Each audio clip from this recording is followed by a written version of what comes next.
Good morning बच्चों।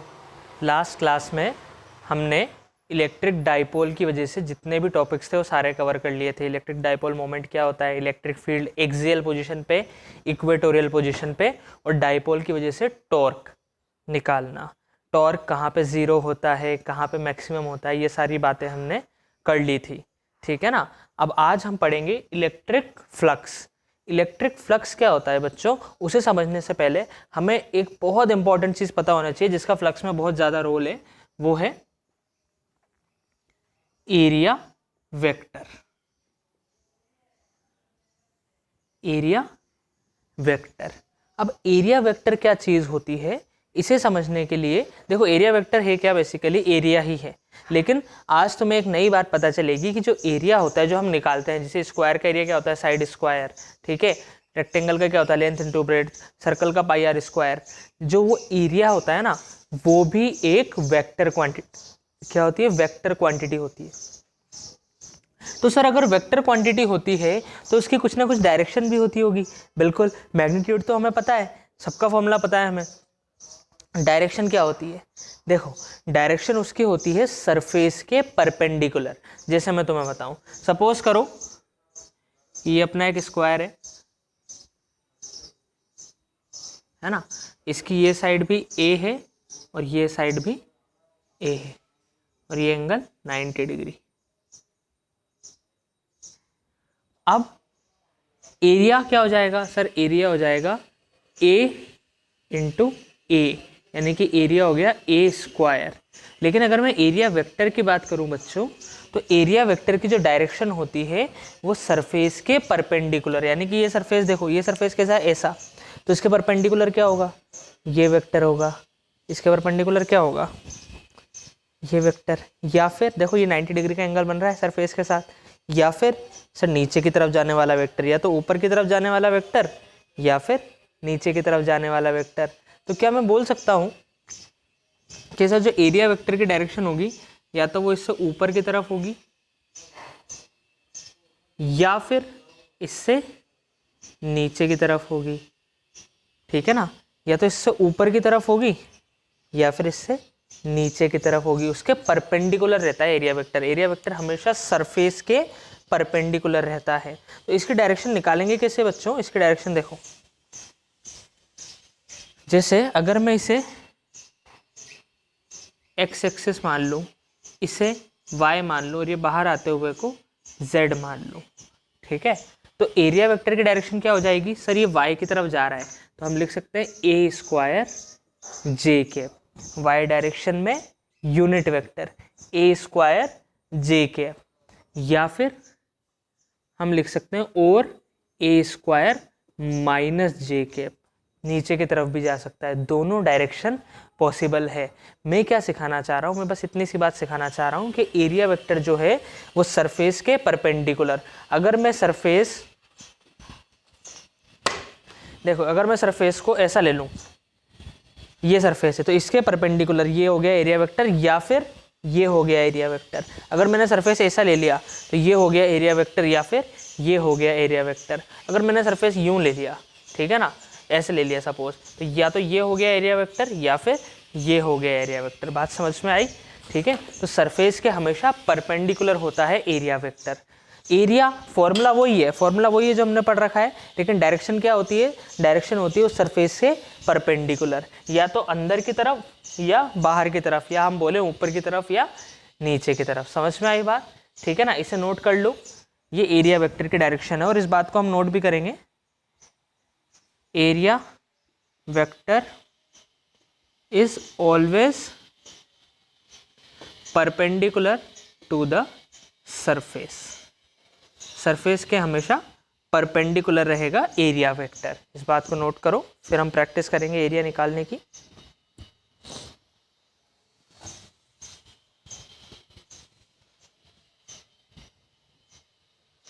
ठीक है ना। तो क्या सीखा हमने कि सर जो एरिया होता है वो एक वेक्टर क्वांटिटी होती है और जिसकी डायरेक्शन क्या होती है, उसकी डायरेक्शन होती है सरफेस के परपेंडिकुलर। तुम बड़ी क्लासेस में जैसे इंजीनियरिंग में इस तरीके से जाओगे तो वहाँ तुम्हें पता चलेगा कि एरिया का जो फॉर्मूला होता है, जैसे हम बोलते हैं रेक्टेंगल में लेंथ इनटू ब्रेड्थ, तो वो L cross B, cross product होता है लेंथ वेक्टर और ब्रेड्थ वेक्टर का, इसीलिए जो आंसर आता है वो वेक्टर क्वांटिटी आती है।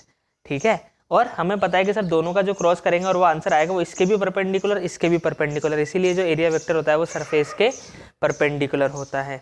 समझ में आई बात?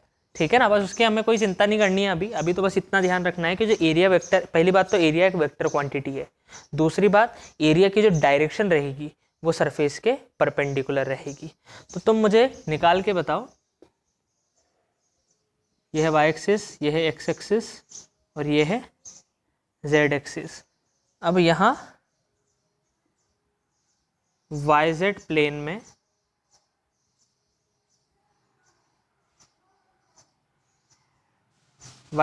एक सरफेस है जिसकी हाइट है h और ये है b, ऐसे वाई जेड प्लेन में है ये।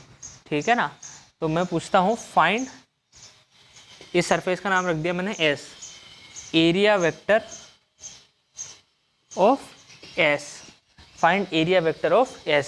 चलो निकालो भाई, सब निकाल के देखो। सर एरिया का मैग्नीट्यूड तो हम निकाल ही सकते हैं, कितना आ जाएगा? रेक्टेंगल दिख रहा है मुझे, रेक्टेंगल दिख रहा है 90 डिग्री है वो, ठीक है ना, सारे एंगल कितने हैं 90 डिग्री, तो रेक्टेंगल है तो एरिया कितना आ जाएगा, कितना आ जाएगा बच्चों? So length into breadth, length है उसकी h और ब्रेड्थ है b, तो एरिया कितना आ जाएगा b इंटू h। अब डायरेक्शन की बात करते हैं। डायरेक्शन की अगर हम बात करें तो डायरेक्शन किधर आएगी? सर डायरेक्शन होनी चाहिए सरफेस के परपेंडिकुलर, यानी कि एरिया के मैग्नीट्यूड की अगर बात करें तो वो तो आ गया b इंटू एच या h इंटू बी। ठीक है, अब डायरेक्शन क्या होगी? सर ये अपना वाई जेड प्लेन है तो डायरेक्शन होगी इस डायरेक्शन, या तो इसके परपेंडिकुलर इस तरफ या फिर इसके परपेंडिकुलर इस तरफ, तो या तो एक्स आई कैप, या तो आई कैप या फिर माइनस आई कैप, यानी कि हम बोल सकते हैं या तो एरिया वेक्टर होगा बी एच आई कैप और वो होगा बी एच माइनस आई कैप। ये बात समझ में आई बच्चों कि ये किस तरीके से रखा हुआ है? देखो ये रखा हुआ है ऐसे, जैसे ये अपना एक्स एक्सिस है, ये वाई एक्सिस है और ये जेड, तो ये रखा हुआ है ऐसे। अब अगर ये ऐसे रखा हुआ है तो इसका एरिया वेक्टर इधर जाएगा, इस तरफ ही तो जाएगा। ये हो गया आई कैप और ये हो गया माइनस आई कैप, इसके परपेंडिकुलर क्या होगा? एक्स एक्सिस होगा। समझ में आई बात? ठीक है ना, तो एरिया वेक्टर जो होता है वो हमेशा सरफेस के परपेंडिकुलर होता है। एक एग्जांपल और कर लेते हैं, हो गया।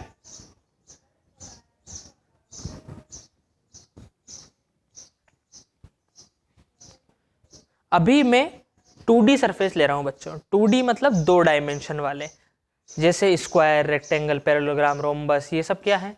2D surface. 3D सरफेस में थोड़ा सा चेंज आएगा, बस हल्का सा change. 3D surface sphere, cuboid, जिसमें 3 डायमेंशन हो जाती है, लेंथ, ब्रेड्थ और हाइट, इस तरीके से 3D में जो बनता है, जिसे हम बोर्ड पे रियलिटी में नहीं बना सकते। समझ में आई बात? तो 2D सरफेस का एक लास्ट एग्जांपल और लेते हैं जिसका तुम एरिया वेक्टर निकालना। ये x, ये y, ये z और ये एक्स वाई प्लेन में एक सर्कुलर सरफेस रखा हुआ है जिसकी रेडियस है r, ये सरफेस s है। क्वेश्चन सेम है, find the area vector for s, find the area vector for s। निकालो भाई s का एरिया वेक्टर, जल्दी से निकालो।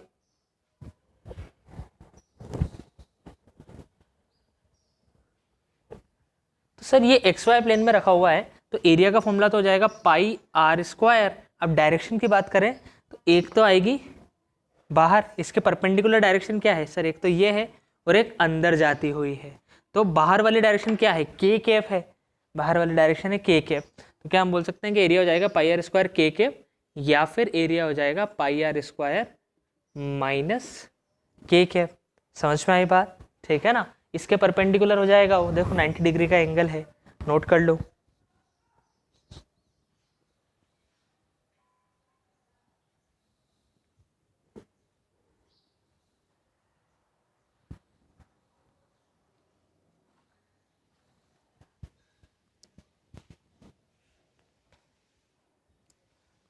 चलो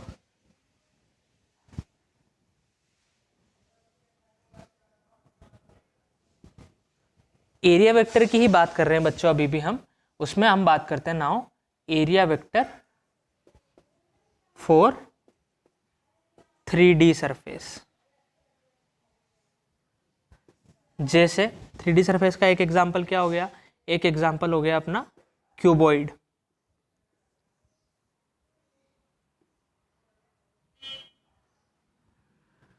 अब क्यूबॉइड में बच्चों जो एरिया वेक्टर होगा वो इसका हर सरफेस का अलग अलग होगा, क्योंकि हर सरफेस की डायरेक्शन अलग है। जैसे मैं एक एग्जांपल ले लूँ कि ये बुक है, तो ये बेसिकली क्या है, ये एक क्यूबॉइड है सर, ये सरफेस अलग है, ये सरफेस अलग है, ये सरफेस अलग है, ये सरफेस अलग है। तो इस सरफेस का एरिया वेक्टर सर या तो बाहर की तरफ इसके परपेंडिकुलर या फिर अंदर की तरफ।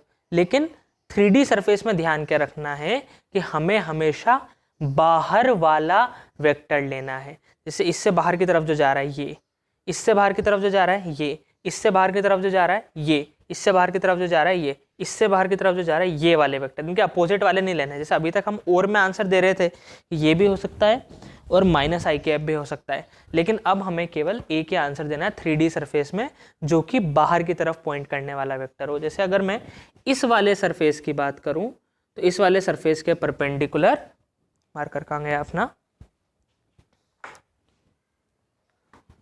ये भी हो सकता है बच्चों ये वेक्टर, और एक अंदर भी हो सकता है कि सर इसके परपेंडिकुलर एक ऐसे बाहर जाता हुआ और एक ऐसे अंदर आता हुआ, लेकिन अंदर वाला हमें नहीं लेना है, तो ये हो जाएगा एरिया वेक्टर। ऐसे ही अगर मैं ऊपर वाले सरफेस की भी बात करूं तो ये जो ऊपर वाला सरफेस है बच्चों, इससे एक तो ऐसे ऊपर जाते हुए भी हो सकता है और एक नीचे जाते हुए, दो परपेंडिकुलर ऑप्शन है, लेकिन हमें हमेशा बाहर वाला कंसिडर करना है, तो ये हो जाएगा इसका area vector.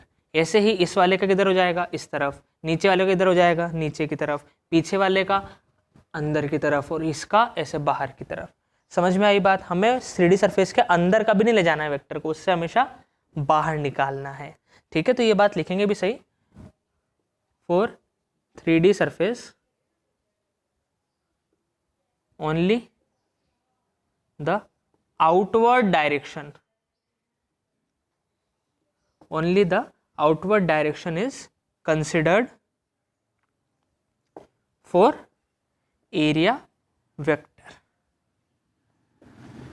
Only the outward direction is considered for area vector. समझ में आई बात? ठीक है ना। अच्छा, अब मैं तुमसे बोलूं कि एक स्फेयर है बच्चों 3D, ठीक है ना, सर्कल नहीं है, सर्कल तो प्लेन होता है, स्फेयर मतलब एक बॉल, फुटबॉल जो होती है वो क्या है, स्फेयर है। इसका एरिया वेक्टर कैसा होगा, तो हमें ये बात पता होनी चाहिए कि जो इसके परपेंडिकुलर वाला वेक्टर होता है वो हमेशा सेंटर से पास करता है। तो सर अपन ये देखेंगे कि सेंटर, जैसे मुझे इस पॉइंट पे एरिया वेक्टर निकालना है, तो ये यहाँ सेंटर से पास करती हुई लाइन, ये वाला इसका एरिया वेक्टर हो जाएगा, ये इसके हमेशा परपेंडिकुलर ही रहेगा।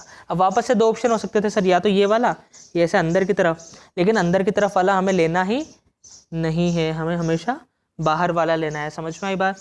ऐसे ही अगर मुझे सपोज करो इस पॉइंट पे निकालना होता तो मैं क्या करता, सेंटर से इस लाइन को ज्वाइन करता, ये वाला वेक्टर हो जाएगा अपना एरिया वेक्टर। ऐसे ही इस तरफ निकालना है तो मैं क्या करूँगा, सेंटर से इसे ज्वाइन करूँगा और ये हो जाएगा अपना एरिया वेक्टर इस पॉइंट पे। तो एरिया वेक्टर की डायरेक्शन अभी भी परपेंडिकुलर ही है सरफेस के, देखो 90 डिग्री, लेकिन आउटवर्ड वाला लेना है। अब दो ऑप्शन नहीं होंगे, केवल आउटवर्ड वाला लेना है। ऐसे अगर मैं एक सिलेंडर की बात करूं बच्चों, सिलेंडर भी क्या है, एक 3D सरफेस है। देखो सिलेंडर क्या है, ये मार्कर है एक सिलेंडर, इसमें 3 सरफेस है। एक तो देखो ये सर्कल, एक ऐसे ही ये वाला सर्कल, ठीक है, एक तो ये सर्कल, एक ये वाला सर्कल, ये 2 सरफेस, और एक ये कर्व्ड वाला सरफेस जिसका हम एरिया निकालते हैं, कर्व्ड सरफेस एरिया। तो एक तो ये कर्व्ड सरफेस, एक ये सर्कल और एक ये सर्कल, 3 सरफेस है, 3 तरह के एरिया हैं अपने पास। तो तीनों एरिया के वेक्टर कैसे होंगे सर, बाहर की तरफ वाले होंगे। तो इसके परपेंडिकुलर बाहर की तरफ ये वाला, तो इसका एरिया वेक्टर ये होगा, इसका एरिया वेक्टर ये होगा, ये बहुत इंपॉर्टेंट है बच्चों, ये यहाँ समझ में आ जाएगा ना तो इसके बाद अपन गॉस लॉ पढ़ेंगे, वहाँ 1% दिक्कत नहीं आएगी, ठीक है, सारी चीज़ें समझ में आएगी। तो ये एरिया वेक्टर को समझ लो, सारा खेल अब इसका ही है।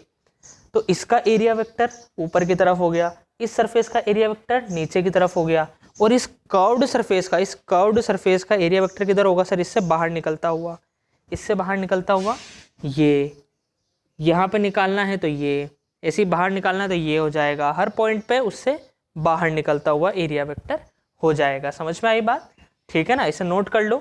3D सरफेस में एरिया वेक्टर कैसे निकालते हैं सर, जिस भी पॉइंट पे निकालना है उसके परपेंडिकुलर बाहर की तरफ, जिस भी पॉइंट पे निकालना है उसके परपेंडिकुलर बाहर की तरफ, जिस भी पॉइंट पे निकालना है उसके परपेंडिकुलर बाहर की तरफ। समझ में आया, एरिया वेक्टर का कंसेप्ट आई थिंक क्लियर हो गया है। अब हम आएंगे फ्लक्स पे, नोट कर लो इसे।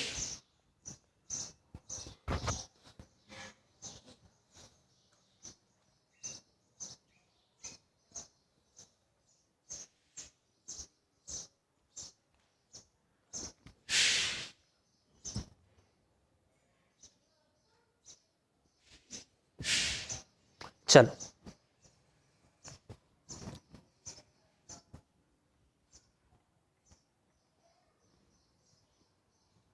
अब इलेक्ट्रिक फ्लक्स की जो डेफिनेशन दी है वहीं से इसकी सारी कहानी हमें समझ में आ जाती है बच्चों। इसकी डेफिनेशन है, डेफिनेशन वो क्या है, electric flux is the number of electric field lines, electric flux is the number of electric field lines passing through the surface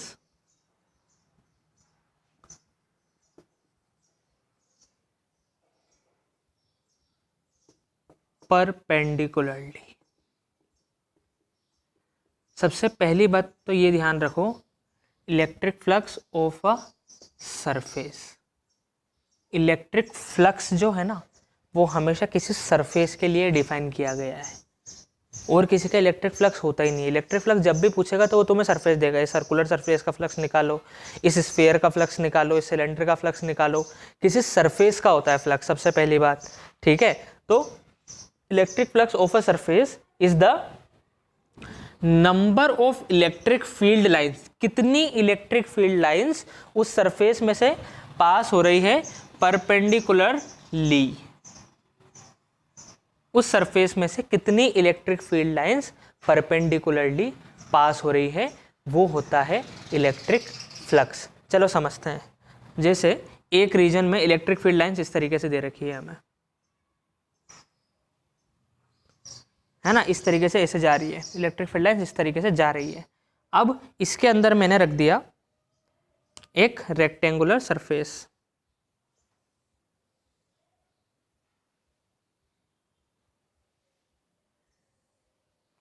ठीक है। देखो कुछ अच्छे से बना लेते हैं इसे।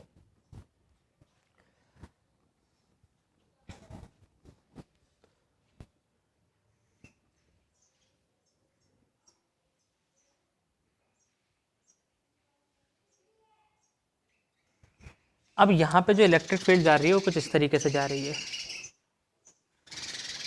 इसको क्रॉस करती हुई,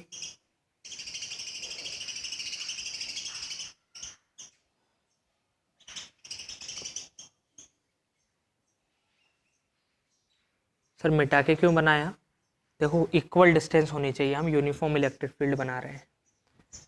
तो ये देखो कि अगर मैं तुमसे इस सरफेस का फ्लक्स पूछूं कि भाई ये जो ग्रीन कलर का सरफेस है, ये जो रेक्टेंगुलर सरफेस है एस, इसका फ्लक्स कितना होगा, तो क्या होता है flux, number of electric field lines, कितनी इलेक्ट्रिक फील्ड लाइन जा रही है इसमें से परपेंडिकुलरली। तो अगर अपन बात करें तो इसका फ्लक्स कितना होगा sir, phi of S is equal to, कितनी फील्ड लाइन जा रही है, दो, दोनों परपेंडिकुलरली जा रही है ना, फ्लक्स हो गया 2, number of field lines passing through the surface perpendicularly, कितनी फील्ड लाइन सरफेस से परपेंडिकुलरली जा रही है वही उसका फ्लक्स है। समझ में आई बात, ठीक है ना।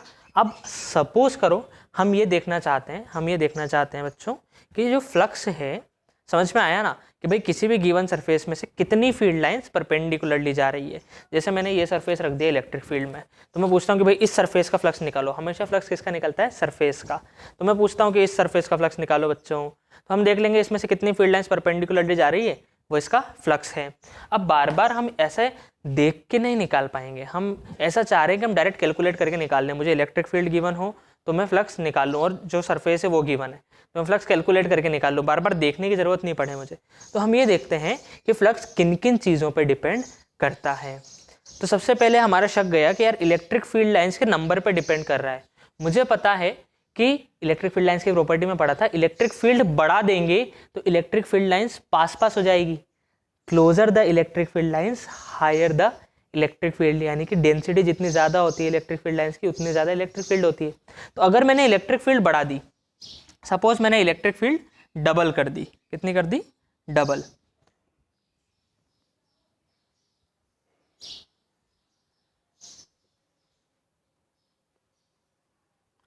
है ना, डबल कर दी तो सर ये पास पास आ जाएंगी। अब 4 नहीं, अब इतनी जगह में 8 हो जाएंगी।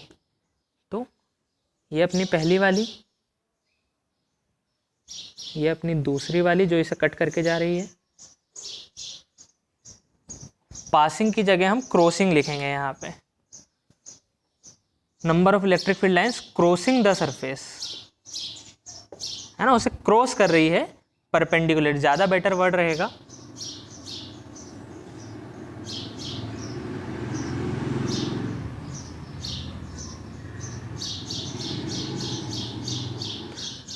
तो जब अपन ने इलेक्ट्रिक फील्ड डबल कर दी तो पहले कितनी जा रही थी? 2 लाइंस कट करके जा रही थी, अब कितनी जा रही है? क्योंकि पास आ गई ना बच्चों, इलेक्ट्रिक फील्ड बढ़ाने से इलेक्ट्रिक फील्ड लाइंस पास आ जाएंगी। तो सर डेंसिटी ज़्यादा हुई, उतनी रीजन में double number of electric field lines हो गई, तो फ्लक्स कितना हो जाएगा? फ्लक्स हो जाएगा 4। यानी कि सर इलेक्ट्रिक फील्ड डबल करी तो फ्लक्स भी डबल हो गया। तो एक बहुत इंपॉर्टेंट बात समझ में आई बच्चों कि जो फ्लक्स है वो डायरेक्टली प्रोपोर्शनल है इलेक्ट्रिक फील्ड के। इलेक्ट्रिक फील्ड डबल कर दोगे तो फ्लक्स भी डबल हो जाएगा, इलेक्ट्रिक फील्ड डबल कर दी तो फ्लक्स भी डबल हो जाएगा, हाँ या ना?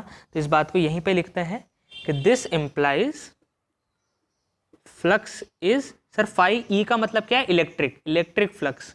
ऐसा ही मैग्नेटिक फ्लक्स भी होता है जो हम 4th चैप्टर में पढ़ेंगे, ठीक है ना? तो फाई एम हो जाएगा। तो phi E is directly proportional to electric field. Electric field कितनी जा रही है उसके डायरेक्टली प्रोपोर्शनल है। अब सर सेकंड चीज़, कौन सा अपन सरफेस ले रहे हैं उस पर भी डिपेंड करना चाहिए। अगर बड़ा सरफेस लूंगा तो ज़्यादा इलेक्ट्रिक फील्ड लाइन जाएगी।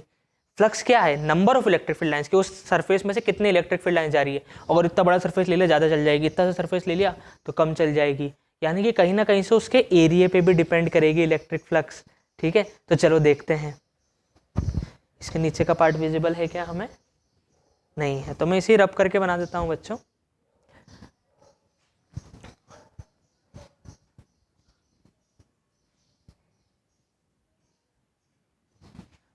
देखो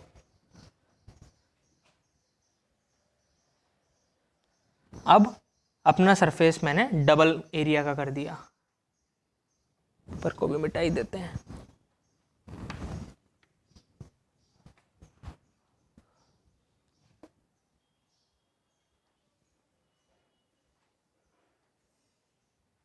तो जब एरिया डबल कर दिया बच्चों तो इलेक्ट्रिक फील्ड लाइंस ऐसी ही थी,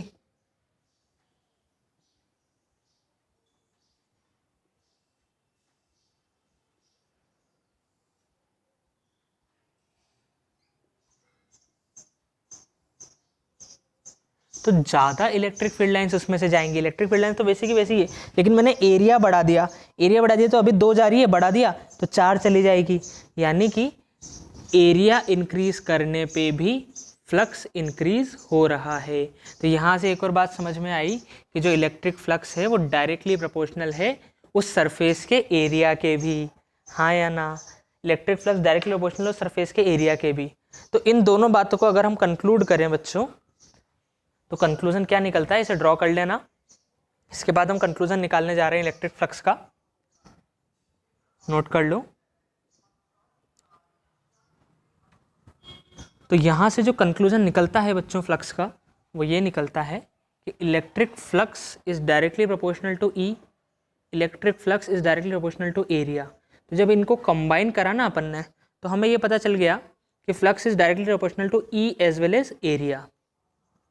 और जब इसे हमने एक्सपेरिमेंट से ट्राई करके देखा तो हमें पता चला कि जो फॉर्मूला निकल के आया वो आया ई ए कॉस थीटा। यहाँ पे थीटा क्या है? Angle between E vector and area vector. Area भी वेक्टर है और इलेक्ट्रिक फील्ड और एरिया के बीच में कौन सा एंगल है? वो आएगा यहाँ पे कॉस थीटा। तो समझो इस चीज़ को कि जब मैं इसे कंबाइन करके लिखूंगा, ये वाला पार्ट विजिबल है क्या? तो E A cos theta, E B vector A B vector. Sir A B cos theta, A B cos theta किसका फॉर्मूला होता था? ए डॉट बी का होता था क्या? तो क्या मैं बोल सकता हूँ कि फ्लक्स का फॉर्मूला आया E dot A, E dot A. Flux का फॉर्मूला क्या आया? E dot A. या फिर अब देखो सरफेस को हम बहुत सारे बुक्स में एस से दिखाया गया है। कैसे दिखाया गया है? एस से। तो हम भी एस से दिखाएंगे, ठीक है ना। हालांकि कोई फर्क पड़ता नहीं है, लेकिन प्रिफर हम ऐसे ही कर लेते हैं। तो phi is directly proportional to E, area ही है, ठीक है ना। एस का मतलब क्या है? एरिया। एस क्या है? एरिया, ठीक है। तो ई एस कॉस थीटा, तो ये हो गया अपना एरिया वेक्टर। तो ई डॉट एस, समझ में आई बात? ठीक है, ई डॉट एस। एस क्या है? सरफेस एरिया वेक्टर, ठीक है ना। ई क्या है? Electric field vector.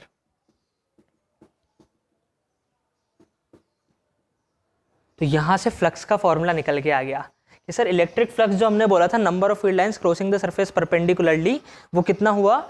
ई dot S, electric field dot S. अब सर ये कॉस थीटा कहाँ से आया? ये कॉस थीटा कहाँ से आया? इसका भी मैं तुम्हें आंसर दे सकता हूँ। पहले इसे नोट करो, फिर मैं तुम्हें एक्सप्लेन करता हूँ कि कॉस थीटा कहाँ से आया। ये बहुत इंपॉर्टेंट है। Electric flux is equal to E dot S cos theta. इसे नोट कर लो।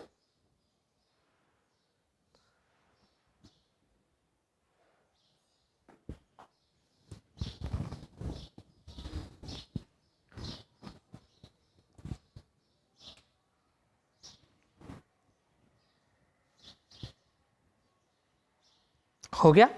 चलो अब देखो,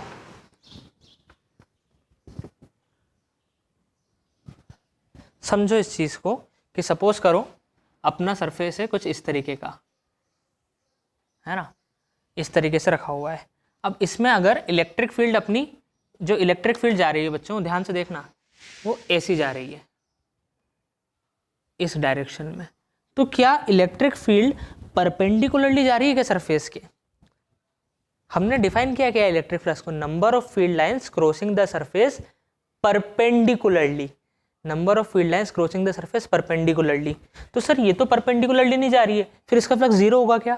नहीं, हम क्या करेंगे, इसके कंपोनेंट करेंगे।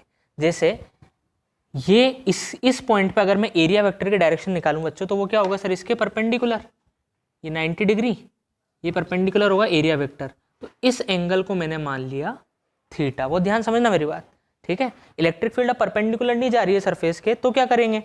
तो देखो ये अपना एरिया वेक्टर है, इन दोनों के बीच में एंगल कितना मान लिया? थीटा। तो इस इलेक्ट्रिक फील्ड के दो कंपोनेंट कर दिए सर। एक तो एरिया वेक्टर के डायरेक्शन में वो कितना हो जाएगा? ई कॉस थीटा, और एक सरफेस के डायरेक्शन में वो जाएगा ई साइन थीटा। हमें किससे मतलब है सर? हमें बस इलेक्ट्रिक फील्ड के वो वाले पार्ट से मतलब है जो कि सरफेस के परपेंडिकुलरली जा रहा है। हमें बस इलेक्ट्रिक फील्ड के वो वाले पार्ट से मतलब है जो कि सरफेस के परपेंडिकुलर। इलेक्ट्रिक फ्लक्स की डेफिनेशन क्या थी? Number of field lines crossing the surface perpendicularly. हमें बस इलेक्ट्रिक फील्ड के वो वाले पार्ट से मतलब है जो कि सरफेस के परपेंडिकुलरली जा रहा है। तो कौन सा पार्ट जा रहा है सर? ये तो जा ही नहीं रहा है, ये वाला जा रहा है। तो फ्लक्स क्या हो जाएगा? फ्लक्स हो जाएगा E cos theta into S बोल देता हूं मैं इसे, तो एस। तो यहां से अपना फॉर्मूला आया ई एस कॉस थीटा, और यहां से वो ई डॉट एस बना। क्योंकि बच्चों ये हमेशा ध्यान रखना, ये वाली बात ये भी इतनी ही इंपॉर्टेंट है कि theta is the angle between E vector and S vector. Theta जो है यहाँ पे ई एस कोस थीटा सबको याद रहता है, लेकिन उन्हें ये याद नहीं रहता कि थीटा क्या है। थीटा है ई वेक्टर और एस वेक्टर के बीच का एंगल, ये वाला एंगल नहीं है, सरफेस के साथ एंगल नहीं है थीटा। थीटा किसके साथ एंगल है? एरिया वेक्टर के साथ। तो ई वेक्टर और एस वेक्टर के बीच का जो एंगल है वो है थीटा। समझ में आया है कॉस थीटा कहाँ से आया? सर कॉस थीटा वहाँ से आया कि जरूरी थोड़ा है हर बार इलेक्ट्रिक फील्ड सरफेस के परपेंडिकुलर जाएगी, किसी भी एंगल पे जा सकती है। तो जो एंगल पे जाएगी हमें देखना है कि उसका कितना पार्ट परपेंडिकुलरली जा रहा है। तो ई कॉस थीटा वाला पार्ट परपेंडिकुलरली जा रहा है, इसलिए E cos theta into S होगा और फॉर्मूला आएगा ई डॉट एस। समझ में आई बात? ठीक है, तो इलेक्ट्रिक फ्लक्स क्या हुआ बच्चों? ई एस कॉस थीटा या फिर ई डॉट एस। ठीक है, नोट कर लो और मुझे बताओ S I unit of electric flux क्या होगी? इलेक्ट्रिक फ्लक्स की एसआई यूनिट क्या होगी बताओ? सर इसका फॉर्मूले में रख देते हैं ना, फॉर्मूला है इसका ई डॉट एस। ई की क्या यूनिट है? Newton per coulomb. Surface area की मीटर स्क्वायर। कॉस थीटा की यूनिट लेस, तो newton metre square per coulomb. ये हो गई इसकी SI unit, newton metre square per coulomb. समझ में आई बात? ठीक है ना, नोट कर लो।